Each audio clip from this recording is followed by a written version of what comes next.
महसूल मंत्री चंद्रशेखर बावनकुळे यांनी मुद्रांक निरीक्षकावर झालेल्या हल्ल्याचा तीव्र निषेध करत सरकारी कर्मचाऱ्यांवरील मारहाण कदापि सहन केली जाणार नसल्याचे स्पष्ट केले।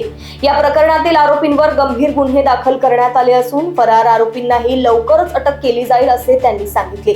तसेच मुद्रांक विभागातील अधिकाऱ्यांना संपावर जाऊ नये असे आवाहन करत भाजप पदाधिकाऱ्यांनी लेटर हेडचा गैरवापर करू नये असा इशाराही दिलाय। दिव्यांगांसाठी ट्रायसायकल योजना, पावसाअभावी उपाययोजना आणि विविध राजकीय मुद्द्यांवर त्यांनी भूमिका स्पष्ट केली। मुद्रांक निरीक्षक याला मारहाण झाली आहे त्या सर्वांवर गंभीर गुन्हे दाखल केले आहे। सरकारी कर्मचारी कामावर असताना त्यांना खुर्चीवर असताना मारहाण करणे, सरकारी कामकाज सुरू असताना मारहाण करणे हे आम्ही कदापि सहन करणार नाही। पुणे आयुक्त अमितेश कुमारजी यांनी कडक कारवाई केली आहे। गुन्हेगार फरार आहे, त्यात काही वकील आहे, पण कुठे असेल तरी शोधून आणू आणि या मारहाणीला सरकारने गंभीर घेतलेला आहे आणि यानंतर अशा घटना होणार नाही याची काळजी सुद्धा कशी घ्यायची याचा विचार सरकार करत आहे।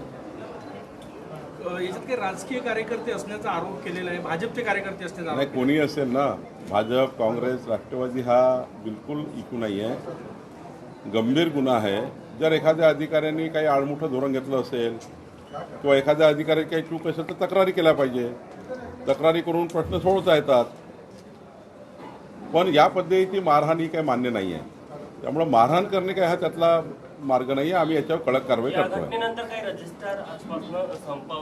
मी सर्व मुद्रांक अधिकाऱ्यांना विनंती करतोय की कुणीही संपावर जाऊ नये, कारण रोजच्या जर मुद्रांक थांबले तर फार मोठा महसूल त्या ठिकाणी कमी होतो।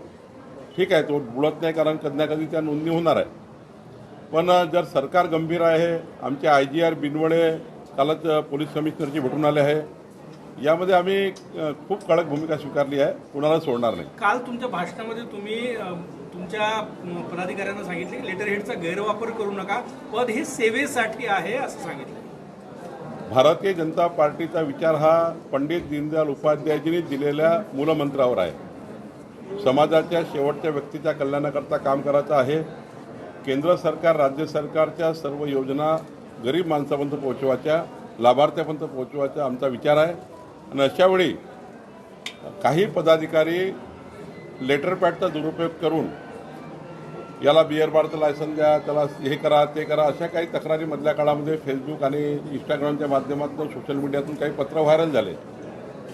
ठीक आहे, ते डुप्लिकेट निघाले, ते चुकीचे निघाले, पण मी सक्त सूचना दिल्या आहे की ज्यांना ज्यांना काल पदाधिकार मिळाला आहे, नागपूर जिल्ह्यात नवीन कार्यकारिणी झाली आहे, कुणीही लेटर पॅडचा गैरवापर करू नका। या ठिकाणी जे अवैध व्यवसाय करणारे जे लोक आहेत त्यांना पाठीशी घालू नका।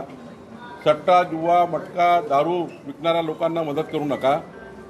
अवैध धंद्याच्या विरुद्ध आमचं सरकार लढतं आहे, MDच्या विरुद्ध आम्ही लढतो आहे, गोहत्येच्या विरुद्ध आम्ही लढतो आहे। अशावेळी पदाधिकाऱ्यांनी आपल्या लेटर पॅडचा वापर हा जे ड्रग माफिया आहे, जे सट्टा आहे, जुवा आहे, हा थांबवण्याकरता वापरावा। या लोकांना सपोर्ट करण्याकरता कुठलाही लेटर पॅडचा वापर करू नका, कारण अनावधानाने कितीतरी लोक लेटर पॅडचा वापर करतात, कधी आमच्या लेटर पॅडचा वापर करतात, कधी पदाधिकाऱ्याच्या लेटर पॅडचा वापर करतात, आणि त्यामुळं मी जपून राहायचा सल्ला सर्वांना दिला आहे। लोकवाहिनी मीडियासाठी रोशन बोकडे यांची रिपोर्ट, नागपूर।